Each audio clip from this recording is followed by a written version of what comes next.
অনেক সময় দেখা যায় মুয়াজ্জিনের সুমধুর কণ্ঠসুরের আজান ভেসে আসে, আল্লাহু আকবার, আল্লাহু আকবার। তখন আকাশের দিকে মুখ করে কুকুরগুলো ঘেউ ঘেউ করে ডেকে ওঠে। অনেকের মনে প্রশ্ন জাগতে পারে, কুকুরগুলো আজান শোনা মাত্রই এত উচ্চস্বরে কেন ডাকে? এছাড়াও অনেকের মনে প্রশ্ন জাগতে পারে, রাতে কুকুরগুলো কেন ডাকে? কারণ আমরা অনেক সময় দেখি মধ্যরাতে বা রাতের যে কোনো সময় হঠাৎ দেখা যায় যে কুকুরগুলো আকাশের দিকে এমনভাবে তাকিয়ে আছে যেন কোনো কিছু দেখছে। সেদিকে তাকিয়ে কুকুরগুলো কান্নার মতো শব্দ করছে। রাতের বেলা কুকুরগুলো ঘেউ ঘেউ করে। এ বিষয়ে হাদিসে এসেছে, জাবের ইবনে আবদুল্লাহ রাদিয়াল্লাহু আনহু তিনি বলেন, নবী করিম সাল্লাল্লাহু আলাইহি ওয়াসাল্লাম বলেন, রাত্রিবেলা তোমরা যখন কুকুরের ঘেউ ঘেউ শব্দ এবং কান্নার শব্দ অথবা গাধার ডাক শুনতে পাও, তখন আল্লাহর কাছে আশ্রয় প্রার্থনা করো, কারণ এরা এমন কিছু দেখতে পায় যা তোমরা দেখতে পাও না। রাতের বেলা তোমরা আল্লাহর নাম স্মরণ করে ঘরের দরজাসমূহ বন্ধ করো, কারণ আল্লাহর নাম স্মরণ করে বন্ধকৃত দরজা শয়তান খুলতে পারে না। তোমরা কলসিগুলোর মুখ ঢেকে দাও, মশকের অর্থাৎ চামড়া তৈরি পানির পাত্র মুখ বেঁধে দাও এবং পাত্রগুলো উবুর করে রেখে দাও। আবু দাউদ হাদিস নম্বর 1246। রাসূল সাল্লাল্লাহু আলাইহি ওয়াসাল্লাম বলেছেন, কুকুর যা দেখতে পায় মানুষ তা দেখতে পায় না, কুকুর শয়তানকে দেখতে পায়। এজন্যই পরক্ষণে বলেছেন, অবশ্যই রাতের বেলা তোমাদের দরজাসমূহ বন্ধ করে দাও বিসমিল্লাহ বলে। এর অর্থ হচ্ছে কুকুর তখনই ডাকে যখন সে শয়তানকে দেখতে পায়, বা এমনও হতে পারে কোনো ব্যক্তির কবরের আযাব হতে থাকলে তা কুকুর দেখতে পায়। আমরা জানি রাসূল সাল্লাল্লাহু আলাইহি ওয়াসাল্লাম বলেছেন, বোবা জীবজন্তু ও পশু পাখি কবরের আযাব দেখতে ও শুনতে পারে। আমরা রাতে যখন কুকুরের ডাক শুনব তখন আমরা পড়ব, আউযু বিল্লাহি মিনাশ শাইতানির রাজিম। আমাদের দেশে যত জানোয়ার আছে তার মধ্যে নিকৃষ্ট মানের জানোয়ার হচ্ছে কুকুর আর শূকর। আমরা তো কুকুর দেখলেই লাথি দিয়ে দূরে সরিয়ে দিই এবং তাদের জুতা ছুঁড়ে মারতে চাই। অথচ কুকুরের একটি ইতিহাস আছে যা হায়াতুল হাইবার নামক কিতাবে লেখা হয়েছে। একজন আল্লাহর বান্দা একদিন কোথাও যাওয়ার উদ্দেশ্যে রওনা হলেন। যেতে যেতে কিছু দূর যাওয়ার পর সে ব্যক্তি পথের ধারে একটি বিল্ডিং দেখতে পেলেন, যা সে কখনোই দেখেনি। অনেক পুরাতন একটি বিল্ডিং, যা প্রায় 2 থেকে 400 বছর আগের। আমাদের দেশের প্রতিটি মানুষেরই সব কিছুতেই নতুন পছন্দ।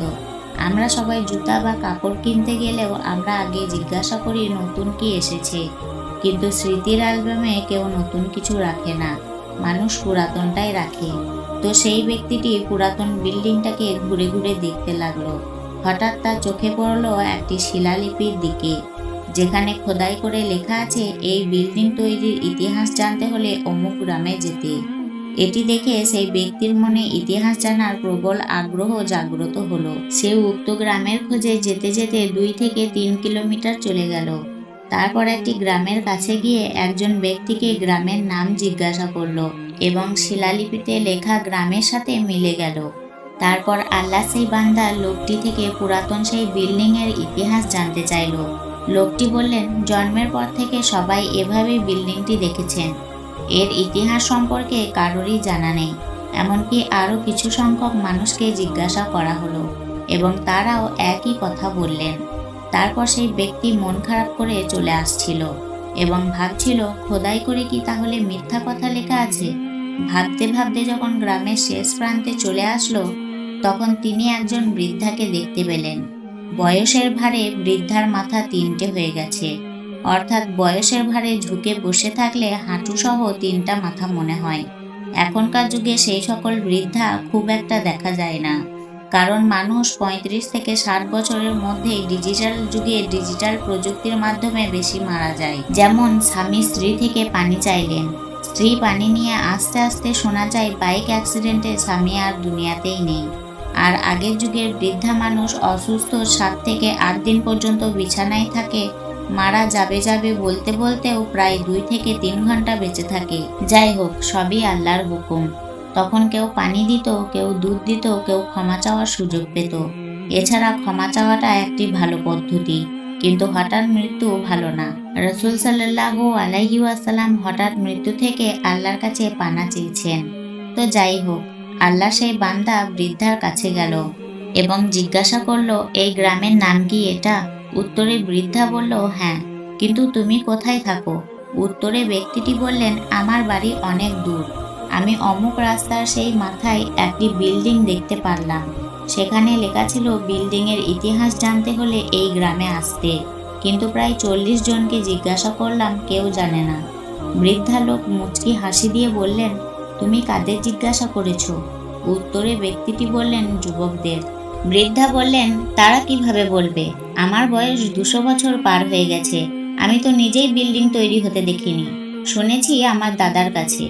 বৃদ্ধার কথা শুনে যুবকের মনে স্বস্তি ফিরে আসলো। যুবক ইতিহাস জানতে চাইলে বৃদ্ধা তাকে কাছে টেনে বসিয়ে বলতে লাগলেন। বৃদ্ধা বলতে লাগলেন, এই রাস্তা দিয়ে আসার সময় যত গ্রাম মহল্লা জমি জমা তুমি দেখেছো, সব জমি জমার মালিক ছিল একজন জমিদার। সেই জমিদারের অনেক চাকর নৌকার ছিল, খাদেমের কোনো অভাব ছিল না। তবে জমিদারের স্মরণীয় বস্তুর ভিতরে ছিল একটি পালিত কুকুর। কুকুরটি জমিদারকে সাংঘাতিক মহব্বত করত। একটি মুহূর্তের জন্য কুকুর জমিদারকে ছেড়ে যেত না। জমিদার যখন গোসল করত তখন কুকুরটি জমিদারের কাপড় পাহারা দিত। জমিদার যতক্ষণ বাথরুমে যেত ততক্ষণ কুকুরটি বাথরুমের দরজার সামনে দাঁড়িয়ে থাকত, এবং জমিদার যখন ঘুমাতে যেত তখন কুকুরটি তার ঘরের আশপাশ পাহারা দিত। একদিন জমিদারের এক ভিআইপি মহলে যাওয়ার কথা। জমিদার চিন্তা করতে লাগলেন, কুকুরটি আমাকে ছাড়া এক মুহূর্ত থাকে না। আমি ভিআইপি মহলে যাব, কুকুরটি আমার সাথে গেলে আমার মান সম্মান থাকবে না। এজন্য সে বুদ্ধি করে একটি ঘরের ভিতরে ঢুকলো। কুকুর তার সাথে ঘরে ঢুকে গেলে চাকরদের বলে সেই ঘরের দরজা বন্ধ করে দিল, এবং তারপর কুকুরের গলায় শিকল লাগিয়ে দেওয়া হলো এবং শক্ত পিলারের সাথে বেঁধে রাখা হলো। তারপর জমিদার বাবুর্চিকে বলল, আমি এক ভিআইপি মিটিংয়ে যাচ্ছি এবং আমি বাহিরের খাবার পছন্দ করি না, তাই আমার জন্য কিছু আইটেম খাবার রান্না করো। তারপর মালিক যখন চলে যেতে লাগলো তখন কুকুরটি তার মালিকের সাথে যেতে না পেরে লাফালাফি করতে লাগলো। মালিক যখন বহু দূরে চলে গেল, কুকুর তখন নিজেকে কন্ট্রোল না করতে পেরে বিকট আওয়াজে মালিককে ডাকতে লাগলো। কুকুরের ডাক শুনে প্রতিবেশীরা জমা হয়ে গেল এবং কিছু সময় ধরে কুকুরের কীর্তিকলাপ দেখল। এর কিছুক্ষণ পর যে যার কাজে চলে গেল, কিন্তু জমিদারের একজন বোবা কাজের মেয়ে কুকুরের কার্যকলাপ প্রত্যক্ষ করছিল। এই সময় বাবুর্চি খাবার তৈরি করে ওই ঘরের তাকের উপর রেখে গেল। ঘরের মধ্যে কেউ নেই, শুধু কুকুর আর বোবা মেয়েটি ছাড়া। এর কিছুক্ষণ পর হঠাৎ দেখতে পেল যে একটি কালো বিষধর সাপ কোথা থেকে উড়ে এসে বাবুর্চি রেখে যাওয়া উক্ত খাবারের মধ্যে মুখ দিয়ে কিছুক্ষণ থাকার পর আবার উড়ে চলে গেল। উক্ত ঘটনা কুকুর আর বোবা মেয়েটি ছাড়া আর কেউ দেখল না। মেয়েটি চিন্তা করলো, এখন যদি আমি এখান থেকে চলে যাই এবং মালিক এসে পাত্রে রাখা খাবার খেয়ে ফেলে, তাহলে বিষক্রিয়ায় অবশ্যই মালিক মারা যাবেন। তাই কাজের মেয়েটি সেখানেই বসে রইল। কিছুক্ষণ পর মালিক আসলো এবং বোবা মেয়েটি কথা বলতে পারে না, তাই অঙ্গি ভঙ্গিমায় বুঝাতে চাইল মালিক ওই পাত্রে রাখা খাবারে হাত দিবেন না, জীবন বিপন্ন হবে। কিন্তু যেহেতু কাজের মেয়ে তার উপরে আবার বোবা, তাই জমিদার কাজের মেয়ের কথায় কর্ণপাত না করে নিজ গতিতে খাবারের কাছে গিয়ে খাবারে হাত দিল। যেই জমিদার পাত্রে হাত লাগালো, অমনি শিকলবন্দি কুকুরটি পাগলের মতো লাফালাফি করতে লাগলো। অতিরিক্ত পাগলামি করতে দেখে মালিক কুকুরটিকে ধমক দিল। অন্যান্য সময় মালিক একবার ধমক দিলে কুকুর নিয়ন্ত্রণে চলে আসে, কিন্তু আজ যতই ধমক দেয় কুকুর নিয়ন্ত্রণে আসে না। মালিক কুকুরের ভাষা বুঝল না। এক পর্যায়ে যখন মালিক পাত্রটি নিয়ে মাটিতে রাখলো, তখন কুকুরটি মাথা ছিঁড়ে যাওয়া অবস্থার মতো করে কোনো রকম পিছনের পা দিয়ে ঠেলে কিছু খাবার মাটিতে ফেলে দিল। যেই মাত্র খাবার মাটিতে ফেলে দিল, মালিক দেখে রাগ হয়ে গেল। এক পর্যায়ে ক্রোধে মালিক কুকুরটিকে আঘাত করতে লাগলো এবং কুকুর রক্তাক্ত হয়ে গেল। কিন্তু তারপরও সে তার মিশন থেকে পিছু হটেনি। কুকুরকে ধমকানো শাসানোর পরও কুকুর থামে না। এক পর্যায়ে মালিক দাঁড়িয়ে ক্রোধে চিন্তা করলেন, যেই খাবারের মধ্যে কুকুরের পায়ের ছোঁয়া লেগেছে সেই খাবার তো খাওয়া যাবে না। কুকুর শুধু চিন্তা করছে, যদি মালিক খাবারে মুখ দেয় তাহলে তো সে মালিককে আর বাঁচাতে পারবে না। কুকুর শুধু লাফালাফি করছে। তাই মালিক চাকরদের বলল শিকল খুলে দিতে, এবং তারা খুলে দিল। কুকুরের বাঁধন যখন খুলে দেওয়া হলো, তৎক্ষণাৎ কুকুর খাবারে মুখ দিয়ে খাবার খেয়ে ফেলল এটি দেখে মালিকের ক্রোধে আরো অধিক পরিমাণে বেড়ে গেল। মালিক দাঁড়িয়ে ক্রোধে ফসফস করতে লাগলো, যেন কুকুরকে মেরেই ফেলবে। কিন্তু সে দেখতে পেল 2 থেকে 3 মিনিটের মধ্যে কুকুরটি আস্তে আস্তে দুর্বল হয়ে গেল এবং এক পর্যায়ে জমিনে পড়ে গিয়ে হাত পা নাড়াতে নাড়াতে মারা গেল। মালিকের মস্তিষ্ক তখন খুলে গেল, ব্যাপার কি, কুকুর খাবারে মুখ দেওয়ার পর এভাবে মারা গেল কেন? এর মধ্যেই সেই বোবা মেয়েটির দিকে মনোযোগী হলেন জমিদার। জিজ্ঞাসা করলেন, কি হয়েছে খুলে বলো। তখন কাজের বোবা মেয়েটি চোখের পানি ছেড়ে দিয়ে অঙ্গি ভঙ্গিমায় বুঝালো, ঘরের মধ্যে কেউ ছিল না, আমি আর কুকুরটি ছিলাম। আপনার বাবুর্চি খাবার তৈরি করে মুখ না ঢেকেই রেখে চলে গেল। আমরা নিজের চোখে দেখতে পেলাম উড়ন্ত একটি কালো বিষধর সাপ এসে আপনার খাবারে মুখ দিল। আমি চিন্তা করলাম, আমি যদি এখান থেকে চলে যাই এবং এমতাবস্থায় আপনি এসে যদি খাবারে মুখ দেন তাহলে আপনি বাঁচবেন না। এজন্য সব কাজ ফেলে রেখে আপনাকে সাবধান করার জন্য এখানে বসে রইলাম। আমি অনেকভাবে আপনাকে বুঝাতে চেয়েছিলাম, আপনি বুঝতে পারেননি। এক পর্যায়ে আপনি সেই বিষযুক্ত খাবারে হাত দিলেন। তখন আপনার সেই কুকুরটি নিজেকে নিয়ন্ত্রণ করতে পারছিল না। কুকুরটি বিভিন্নভাবে বুঝাতে চেয়েছে মালিক ওখানে হাত দিয়েন না। তারপরও যখন আপনি খাওয়ার জন্য অগ্রসর হলেন তখন কুকুরটি নিজের মাথা ছিঁড়ে যায়। এ মতাবস্থায় নিজের সাথে যুদ্ধ করে পায়ে ঠেলে কিছুটা খাবার ফেলে দিল।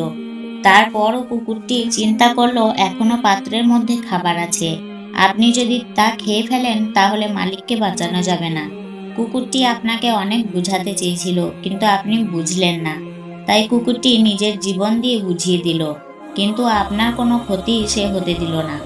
কুকুর নিজের মালিককে বাঁচানোর জন্য নিজের জীবন বিসর্জন দেয়, অথচ মালিক কুকুরের জন্য খাবারের কোনো মেনু দেয় নাই, থাকার জন্য একটি সুন্দর কোনো ঘর তৈরি করে নাই। বরং কুকুর নিজে জাগ্রত থেকে সারা রাত তার মালিককে পাহারা দিল এবং যে মালিক কুকুরকে 2 থেকে 3 দিন পর খাবার দিল, সে কুকুর যদি এমন মালিকের জন্য জীবন দেয় তাহলে আমাদের মালিক তো আমাদের জন্য খাবারের মেনু দিয়েছেন, আমাদের মালিক তো থাকার জন্য উন্নত ব্যবস্থা করেছেন। শুধু তাই নয়, কুকুর নিজে রাত জেগে নিজের মালিকের পাহারাদারি করেছে, আর আমাদের মালিক নিজে রাত জেগে আমাদের জন্য পাহারাদারি করেন।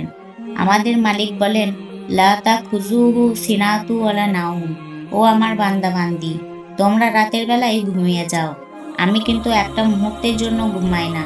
আমি যদি ঘুমিয়ে যাই এই মুহূর্তে আমার কোনো বান্দাবান্দি মুসিবতের মধ্যে পড়ে এবং সে যদি আমাকে ডাক দেয় তখন কে তাকে মুসিবত থেকে উদ্ধার করবে? আল্লাহ রাব্বুল আলামিন সর্বময় ক্ষমতার অধিকারী, প্রতিনিয়ত তোমাদের সাহায্য করি। আল্লাহ রহমানির রহিম, আল্লাহ সেই সৃষ্টিকর্তা যিনি মাটি থেকে আমাদের সৃষ্টি করেছেন।